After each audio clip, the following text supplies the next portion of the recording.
Bienvenidos al podcast Cristianismo Historia. En este episodio continuamos con la traducción del comentario a los Romanos de Martin Lloyd-Jones. Seguimos con el primer tomo, pasamos al capítulo 12. El llamado de Jesucristo. 12. Entre los cuales estáis también los llamados por Jesucristo, a todos los que están en Roma, amados por Dios, llamados a ser santos, gracia a vosotros y paz de parte de Dios, nuestro Padre, y del Señor Jesucristo. Romanos 1, 6-7. En estos versículos, el apóstol dirige sus palabras directamente al pueblo al que escribe. Comenzó, como recordarán, describiéndose a sí mismo.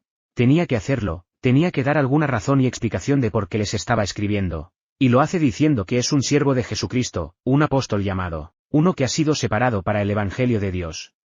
Pero la mera mención de eso le hizo emprender esa maravillosa sinopsis del Evangelio en sí, y su gran y maravilloso contenido. Y habiendo terminado la descripción de eso al final del versículo 4, vuelve de nuevo a sí mismo, al decir, por quién, es decir, por el Señor Jesucristo, hemos recibido la gracia y el apostolado, para la obediencia a la fe entre todas las naciones, por su nombre. Y entonces eso le lleva a los romanos, entre los cuales también estáis, entre los cuales también estáis, los llamados de. Ahora bien, eso, como ven, es la conexión exacta con lo que ha pasado antes. Hemos terminado con su relato del Evangelio, con su resumen de la doctrina cristiana, y aquí estamos llegando a su descripción de la gente a la que dirige su carta, y la aborda, fíjense, de esa manera. Es alguien que ha sido llamado a ser apóstol, se le ha concedido la gracia que lo convierte en apóstol, y ha sido llamado a predicar este evangelio, y a llamar a los hombres y mujeres a la obediencia de la fe entre todas las naciones, no solo los judíos, sino también, como nosotros vio, los gentiles. Y, por lo tanto, dice, ahí es donde usted entra, usted es una de estas naciones.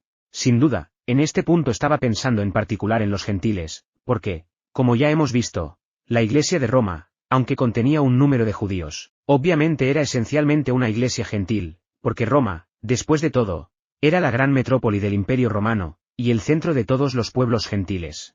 Así que el apóstol llega de forma muy natural a estos miembros particulares de la iglesia de Roma, y de inmediato comienza a contarnos ciertas cosas sobre ellos.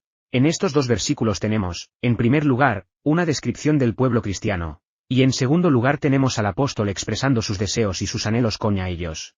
Evidentemente, se trata de nuevo de asuntos de gran importancia. El apóstol no se contenta con describirse a sí mismo, sino que debe describirlos también a ellos. De hecho, uno de sus grandes propósitos al escribirles en absoluto es que se den cuenta claramente de lo que son como cristianos. Y, por esa razón, procede de inmediato a su descripción. Esta descripción, me parece, puede dividirse bajo dos encabezados principales. Primero los describe en general, y luego los describe en particular. Ahora bien, noten que la descripción general que hace de ellos es que son los llamados de Jesucristo. Esta es una declaración muy significativa.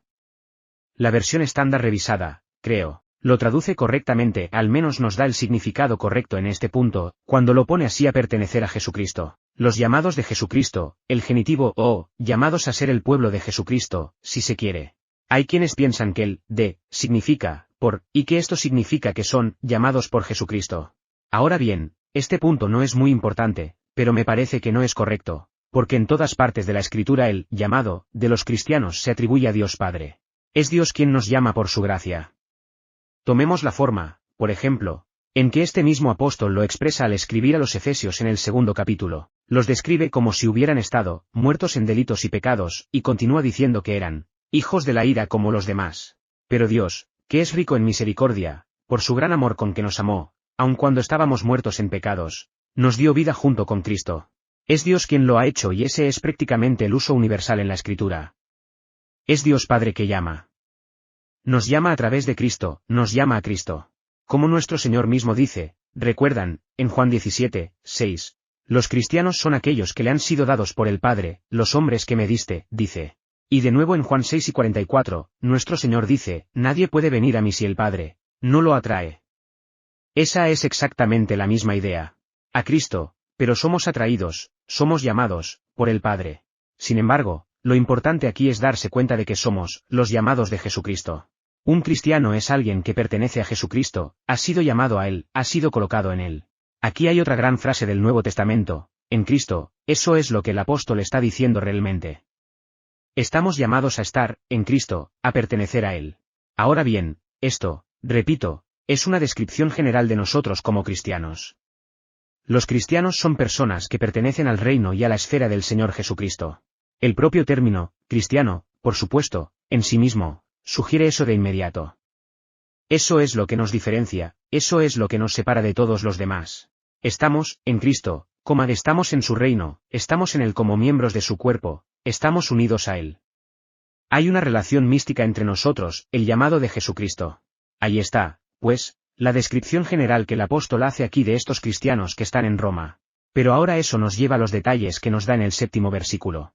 La pregunta que surge es, ¿cómo llega alguien a este estado y condición en que pertenece a Jesucristo? ¿Qué es lo que nos lleva allí?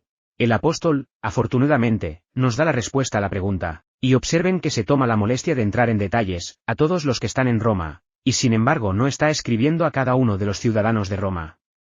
No. Está escribiendo solo a los cristianos, a ciertas personas especiales. ¿Cuáles son?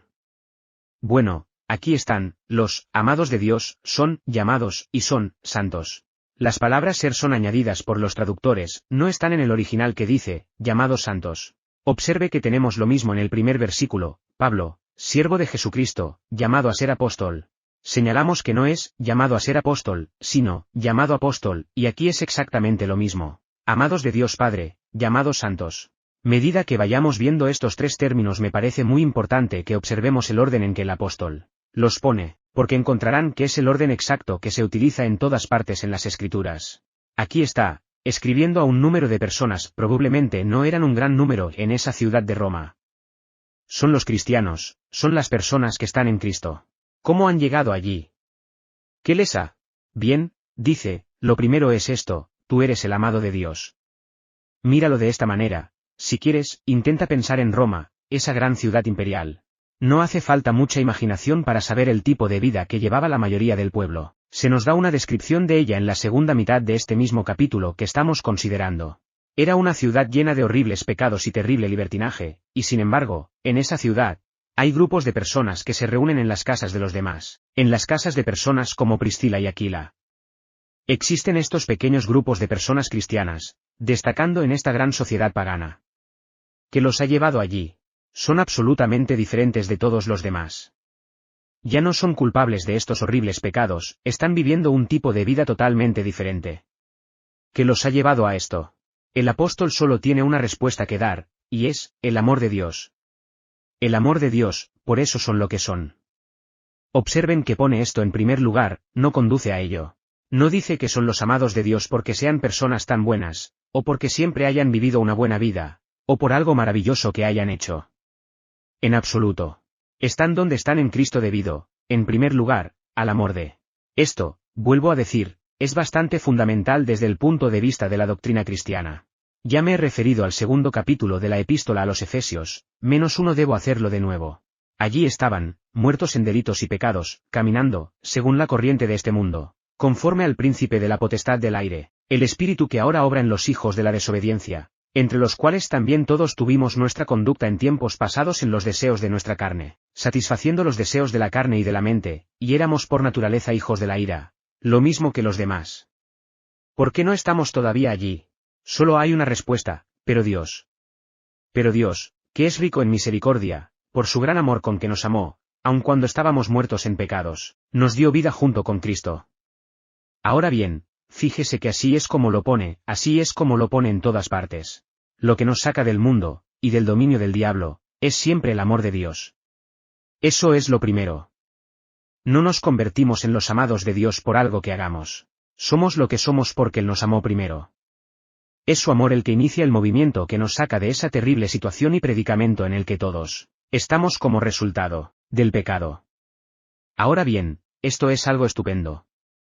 Estos pequeños grupos de cristianos en Roma se reúnen de la manera que he descrito. ¿Por qué? Porque el Dios eterno ha puesto su amor sobre ellos. No hay otra explicación, todos ellos son objeto de su amor especial y peculiar. Amados de Dios, ¿ven la importancia de observar el orden? Este es el primer paso. Pero, de hecho, si queremos captar todo el significado y el sentido de esto, debemos darnos cuenta de que el apóstol utiliza la misma declaración con respecto a nosotros, que la Biblia utiliza en todas partes con respecto al Hijo, el Señor Jesucristo mismo. Este es mi Hijo amado, dice la voz en el monte de la transfiguración, este es mi Hijo, el amado. ¿En quién me complazco? El Señor Jesucristo es el amado del Padre, y esta es la verdad sobre un cristiano. Es uno que, estando en Cristo, es considerado ahora por Dios de la misma manera. De nuevo, permítanme mostrarles cómo nuestro Señor enseña esa misma verdad en Juan 17. En su oración sumo sacerdotal, la encuentran en los versículos 22 y 23. Y la gloria que me diste, yo les he dado, para que sean uno, como nosotros somos uno, yo en ellos, y tú en mí, para que se perfeccionen en uno, y para que el mundo sepa que tú me has enviado, y que los has amado, como me has amado a mí. Alguien me dijo una vez que le parecía la declaración más estupenda de toda la Escritura, y creo que tiene razón. Quiero que el mundo sepa, dijo nuestro Señor Jesucristo, que Dios los ha amado como, de la misma manera que, me ha amado a mí. Eso es lo que el apóstol Pablo está diciendo aquí, amados de. Ahora, pueblo cristiano, esa es la verdad sobre nosotros. Es casi increíble, es algo que apenas podemos asimilar.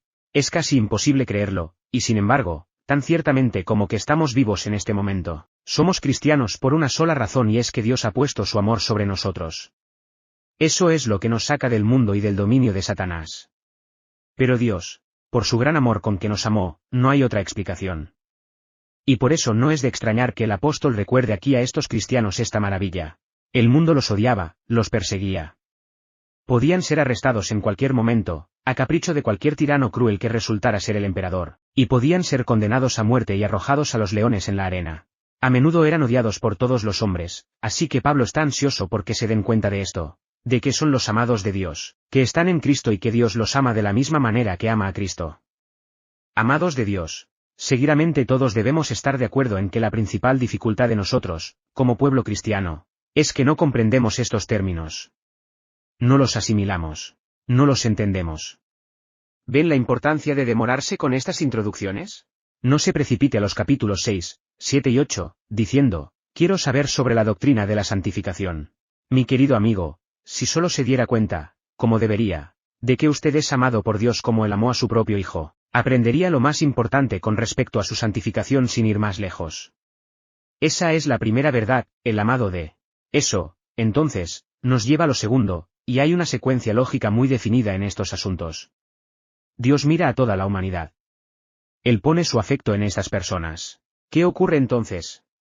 Bueno, habiendo hecho esto, Él los llama. A todos los que están en Roma, amados por Dios, llamados. Ahora ya ha utilizado el término, pero he esperado hasta ahora, porque me parece que este es el mejor punto para considerarlo en detalle. Aquí hay otro término que se utiliza constantemente en todas partes en las Escrituras con respecto a un cristiano. ¿Qué es un cristiano? Es uno de llamados. Permítanme darles algunas ilustraciones del uso de este término. Nuestro Señor mismo dice, no a justos. ¿Se dan cuenta? No he venido a llamar a los justos, sino a los pecadores al arrepentimiento. De nuevo dice, porque muchos son los llamados, pero pocos los elegidos. Es la misma idea. Y entonces usted recuerda el primer sermón que se predicó bajo los auspicios de la Iglesia cristiana. En cierto sentido, ese sermón, predicado por el apóstol Pedro en Jerusalén el día de Pentecostés, fue el primer sermón jamás predicado. ¿Recuerda cómo lo dice Pedro? Algunas personas, condenadas y convencidas de pecado por el Espíritu Santo, gritaron diciendo, hombres y hermanos, ¿qué haremos? Y Pedro respondió diciendo, arrepentíos y bautizaos cada uno de vosotros en el nombre de Jesucristo. Y recibiréis el don del Espíritu Santo. Porque la promesa es para vosotros, y para vuestros hijos, y para todos los que están lejos, para todos los que el Señor nuestro Dios llame, ahí está. La promesa del Espíritu Santo no es universal para todo el mundo, es en particular para estas personas que van a ser llamadas. Y luego, se encuentra lo mismo en la primera epístola de Pablo a los Corintios, donde dice, porque veis vuestra vocación, hermanos, como no muchos sabios según la carne. No muchos nobles son llamados. Dice que la predicación de la cruz es para los que se pierden una tontería, pero para los llamados, o para nosotros que nos salvamos, ese es su término, es el poder de Dios, el cristiano es uno de estos llamados. Hay un ejemplo de ello en la primera epístola de Pedro, capítulo 2, pero vosotros sois una generación elegida, un sacerdocio real, una nación santa, un pueblo peculiar, para que mostréis las alabanzas de aquel que os ha llamado de las tinieblas a su luz admirable, y lo repite más adelante en el mismo capítulo. Se trata, pues, de un término neotestamentario muy importante.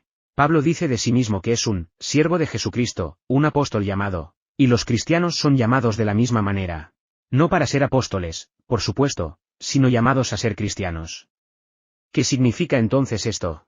Bueno, Ha sido costumbre entender toda esta doctrina del llamado de esta manera. Llamar aquí significa, llamado efectivo. Hay dos tipos de llamamiento.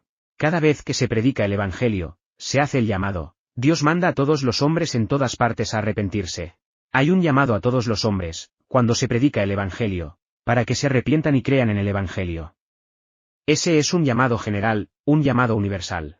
Pero eso no es lo que el apóstol quiere decir aquí. Fíjense que les dice a los corintios, no son muchos los sabios, ni los nobles, los llamados. Pero el Evangelio había sido predicado a todos. Sí, pero cuando dice, llamados, se refiere a los que se han hecho cristianos. Así que ahí traemos esta distinción entre un llamado general y un llamado particular y efectivo. Mírelo así, imagine a dos hombres sentados en el mismo banco, escuchando el mismo sermón, la misma predicación del Evangelio. Uno lo cree y el otro no, uno se convierte en cristiano y el otro no. ¿Cuál es la diferencia? Bueno, en el caso del que cree, hay un llamado efectivo. ¿La llamada ha salido a los dos? Sí, pero en el uno es eficaz, le ha atraído. Le ha llevado a someterse y a creer y a entregarse y unirse al pueblo cristiano. Una llamada eficaz, eso es lo que quiere decir el apóstol en este punto. Estas personas son, los llamados de Jesucristo. Están en Cristo, pertenecen a su pueblo, están entre su pueblo, están en ese ámbito y en esa esfera. ¿Cómo han llegado allí? Han sido llamados eficazmente por Dios. Y el llamado viene, por supuesto, como resultado del poder del Espíritu Santo en la predicación de la palabra. Por eso el apóstol Pablo, cuando escribe a los Corintios, en el segundo capítulo de esa primera epístola, dice, y yo, hermanos, cuando fui a vosotros, no fui con excelencia de palabra, ni de sabiduría. Porque me propuse no conocer nada entre vosotros, sino a Jesucristo, y a este crucificado. Y estuve con vosotros en la debilidad, en el temor y en el mucho temblor. Y mi discurso y mi predicación no fueron con palabras seductoras de la sabiduría de los hombres, sino con la demostración del Espíritu y del poder, para que vuestra fe no se base en la sabiduría de los hombres, sino en el poder de Dios. Es el Espíritu el único que puede hacer que la palabra sea eficaz. Otros hombres escuchan y, en cierto sentido, oyen, pero no oyen esta llamada eficaz. Oyen las palabras, leen la letra de la palabra, pero no sienten el poder. No hay demostración del Espíritu y del poder. Pero estas otras personas son cristianas, son miembros de la Iglesia cristiana. ¿Por qué? Porque la llamada ha sido eficaz, el poder del Espíritu ha asistido a la palabra, y ahí están. Han sido atraídos a Cristo. Llamados. Es una palabra muy importante, y nunca podremos atribuirle un significado demasiado grande. No es más que otra forma de decir, por supuesto, lo que el apóstol dice de nuevo en Efesios, capítulo 2, aun cuando estábamos muertos en pecados, Él nos dio vida junto con Cristo. Él ha hecho que el mensaje sea vivo. Ese es el llamado eficaz visto desde otro ángulo. Ahí está, pues, nuestro segundo término, y eso nos lleva al tercer y último término del apóstol sobre estas personas. Son, santos, amados por Dios, llamados eficazmente. Una vez más estamos ante una palabra que se utiliza con mucha frecuencia en las Escrituras, y es una que encontraremos en prácticamente todas las epístolas. Pero enseguida notamos algo que es sumamente interesante. Pablo utiliza el término con respecto a todos los cristianos y a todos los miembros de la Iglesia de Roma. Observe que no dice que solo algunos de ellos son santos. Todos son santos, todos son los amados de Dios y todos son llamados. Por desgracia, hemos permitido que la enseñanza católica romana nos robe esta palabra. Es curioso observar la forma en que una falsa enseñanza puede persistir a lo largo de los siglos, incluso a pesar de que la enseñanza principal a la que pertenece es considerada por nosotros como falsa. Y, sin embargo, todos nosotros, los evangélicos protestantes, todavía tendemos a pensar en los santos como en personas inusuales y excepcionales, ¿no es así? Pero es un error. No es bíblico. De acuerdo con la enseñanza de las Escrituras, todos los cristianos son santos. No se puede ser cristiano sin serlo. Ahora conocemos la idea católica romana que canoniza a ciertas personas. Tiene ciertas pruebas rígidas que aplica a ellos y a sus excelencias de vida. Deben haber obrado un determinado milagro, deben haber manifestado siempre alegría, etc. Y si no se ajustan a una norma no se santos, pero si lo hacen, entonces hay una ceremonia oficial. Se les canoniza, se les aparta, y a partir de entonces se les llama santo fulano. Pero eso es totalmente ajeno a la enseñanza de las Escrituras. No hay nada en ese sentido en ninguna parte de la palabra de Dios. Es sencillamente una tergiversación y un completo malentendido de lo que el apóstol quiere decir en un punto, como este, o en cualquiera de las introducciones a sus diversas epístolas. ¿Qué es entonces un santo? Bueno, es una palabra que se utiliza constantemente en la Biblia. Significa, si se quiere, un santo. Santo y santa, y todas estas palabras y términos que tenemos aquí, provienen todos de la misma palabra hebrea, o de la misma palabra griega, y todos significan y representan exactamente la misma cosa, cuyo significado esencial puede ponerse de esta forma, significa, separado para Dios y para su alabanza. Eso es lo que realmente significa. ¿Recuerdan cómo en el Antiguo Testamento se utiliza incluso para objetos inanimados? Se nos habla de Moisés subiendo al monte santo, por ejemplo. Los vasos del templo y del tabernáculo eran vasos sagrados. Había libros sagrados, etc. Ahora bien, todo ello tenía exactamente el mismo significado, separado a Dios y a su alabanza y a su servicio, y cuando se utiliza con respecto a las personas, obviamente significa lo mismo, y ese es el sentido en que el apóstol lo utiliza aquí. Modo que uno de sus principales significados es que estamos separados de todo lo que nos separa de Dios. Eso significa estar separados del mundo, porque el mundo se opone a Dios y lo odia, y está en enemistad con Dios. No vive ni sirve para la gloria de Dios, mientras que el sentido esencial de la santidad es que uno lo haga. Por lo tanto, significa, en cierto sentido, que estamos separados de todo lo que el mundo representa. Lo negativo está ahí. Pero no debemos detenernos en lo negativo, porque lo realmente importante es lo positivo. No basta con que te abstengas de la mundanidad, eso no te hace santo, eso no te hace santo. Eso puede hacerte moral, pero hay una diferencia entre ser moral y ser santo.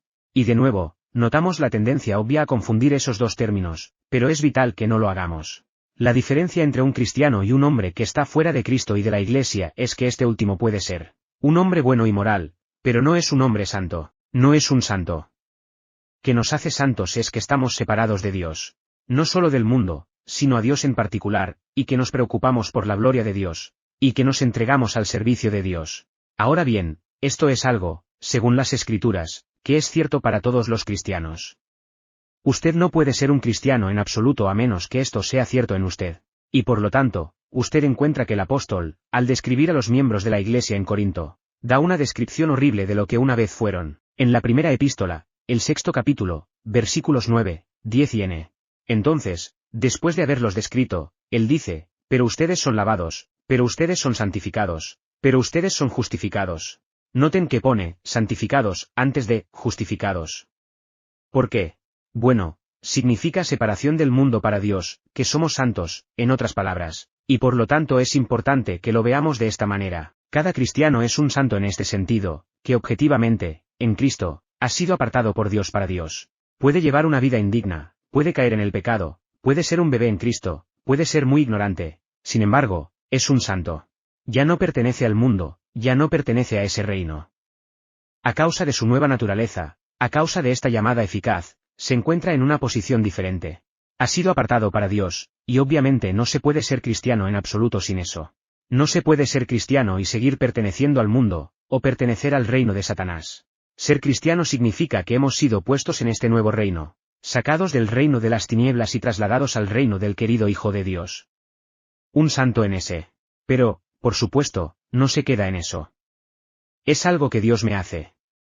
Es objetivo. Pero es solo el principio de lo que Dios hace en mí, porque hay algo más allá, algo que es más subjetivo. Cuando llegamos al lado subjetivo, encontramos que se nos dice que Dios, habiéndonos separado, sigue obrando en nosotros. Trabajad vuestra propia salvación con temor y temblor. ¿Por qué? Porque Dios es el que obra en vosotros, tanto el querer como el hacer por su buena voluntad. Dios sigue obrando en nosotros por medio del Espíritu Santo, y ese es el aspecto subjetivo de ser hecho santo y de convertirse en un santo. Soy un santo, y me vuelvo más santo a medida que avanzo. Por lo tanto, no termino siendo un santo, sino que empiezo siendo un santo. Pero debería ser cada vez más evidente que soy un santo, a medida que avanzo en mi santificación. Ahí, como ven, está el punto de vista bíblico frente a esa falsa representación católica romana de lo que hace a uno santo. La obra continúa en parte y principalmente como resultado de la operación del Espíritu Santo. Pero yo mismo también tengo mi parte. El versículo que acabo de citar lo expresa perfectamente: trabajen en su propia salvación, porque es Dios quien trabaja en ustedes. Hay otros ejemplos de la misma enseñanza.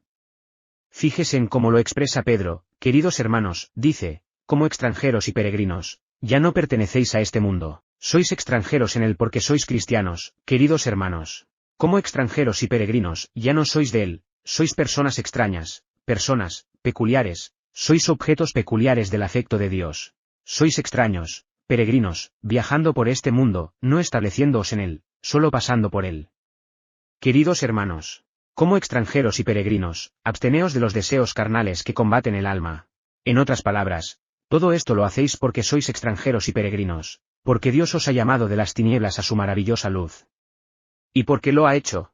Para que mostréis las alabanzas de aquel que os ha llamado. Eso es lo que somos como cristianos. Pedro continúa, teniendo vuestra conversación honesta entre los gentiles, para que mientras ellos hablen contra vosotros como malhechores, puedan por las buenas obras, que contemplarán, glorificarán a Dios en el día de la visitación. Eso es lo mismo exactamente. Y lo encuentras de nuevo en Juan 3:3, donde Juan dice que somos, ahora los hijos de Dios, y todavía no se ha manifestado lo que seremos, pero sabemos que, cuando Él se manifieste, seremos como Él, y lo que sigue es esto, y todo hombre que tiene esta esperanza en Él se purifica, así como Él es puro. Esa es una parte de la elaboración de la santidad. Yo no me hago santo, me hacen santo. Me he separado. Porque me doy cuenta de que soy un santo, debo vivir como un santo. Como ven, todo el proceso es exactamente el reverso de esa falsa representación católica romana, y ahí tenemos la descripción que hace el apóstol del cristiano. Para concluir, solo quiero hacer dos observaciones. ¿Se han dado cuenta de cómo el apóstol utiliza los mismos términos sobre esta gente de Roma que ya ha utilizado sobre sí mismo? ¿Qué es Pablo? Bueno, es un esclavo de Jesucristo. Él es llamado. Está separado. La misma cosa. Y es importante que nos demos cuenta de que, como cristiano, el apóstol Pablo era igual que cualquier otro cristiano. Él no se había hecho cristiano. No era cristiano porque fuera un hombre inusual o excepcional o notable. En absoluto. Dice que es el principal de los pecadores. Dice, es un dicho fiel y digno de toda aceptación, que Cristo Jesús vino al mundo para salvar a los pecadores, de los cuales yo soy el primero. Exactamente lo mismo de nuevo. Dios lo amó, y lo llamó, y lo separó, y lo convirtió en un santo, y esto es cierto para todos los demás cristianos. Qué cosa tan maravillosa para que nos demos cuenta. Cómo luchamos tan a menudo contra el mundo, la carne y el diablo, y cómo el diablo nos tienta a pensar que no somos cristianos en absoluto, o que nos convertimos en cristianos como resultado de nuestros propios esfuerzos, o, recordemos en esos momentos lo que se nos dice aquí sobre nosotros mismos. Amados de Dios, llamados santos. En Cristo. Somos santos, separados, apartados para el Señor Jesucristo, y nos hemos convertido en su posesión. Pero vuelvo a decir, por último, que si realmente queremos captar todo el significado de esta descripción de nosotros, de esta descripción de estos cristianos romanos, la mejor manera de hacerlo es seguir y leer desde el versículo 18 hasta el final de este capítulo. Allí se encuentra una descripción atroz de la vida de los pueblos gentiles, de la vida de los ciudadanos de Roma. Por lo tanto, en esta misma época en que el apóstol estaba escribiendo esta carta a los romanos, allí están, adorando a la criatura en lugar de al Creador, adorando a los hombres, gloriándose en los hombres, adorando a los animales, a las bestias de cuatro patas y a las aves del cielo, en lugar de a Dios, culpables no solo de inmoralidades, sino de las más asquerosas y espantosas perversiones. Y estos miembros de la Iglesia de Roma, muchos de ellos, habían sido así, pero ya no están allí. Ahora, están apartados como pueblo cristiano, adorando a Dios y alabándolo. Y, amigos míos, esto es cierto para nosotros. Miren el mundo moderno. Miren la sociedad actual. Miren la vida del mundo. Nos damos cuenta de lo que Dios ha hecho con nosotros, y de lo que somos solo por el amor de Dios, por esta misericordia suya, por esta llamada suya, por esta separación que ha hecho que se produzca con respecto a nosotros. Solo cuando nos damos cuenta de ello, apreciamos verdaderamente la cruz y el amor, la misericordia y la bondad de Dios. ¿Recordáis a ese santo hombre, John Bradford, uno de los mártires marianos, que hace 400 años fue condenado a muerte en el mercado de Smithfield?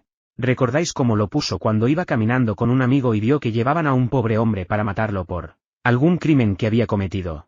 El santo John Bradford lo miró y dijo, ahí, pero por la gracia de Dios, va John Bradford. Y ese debería ser el sentimiento de todo cristiano. Somos lo que somos, no por nuestra bondad, no por nuestra vida, no por nada en nosotros. Todo proviene del amor de Dios, ese amor eterno e inescrutable. ¿Qué es lo que le hizo fijarse en nosotros? No sabemos por qué. Es sorprendente. Mientras aún éramos enemigos, Cristo murió por nosotros. Mientras éramos pecadores, y opuestos y extranjeros, fue entonces que Él lo hizo. Amados de Dios. Llamados santos. Eso es lo que somos. Pues bien, yo digo que apliquemos la lógica del Nuevo Testamento, porque somos eso, demostrémoslo. No nos opongamos a las exigencias del Evangelio, dejemos de hablar de ser demasiado estrechos, dejemos de intentar vivir lo más cerca posible del mundo. Si somos santos, proclamemos el hecho. Gloriémonos de ello.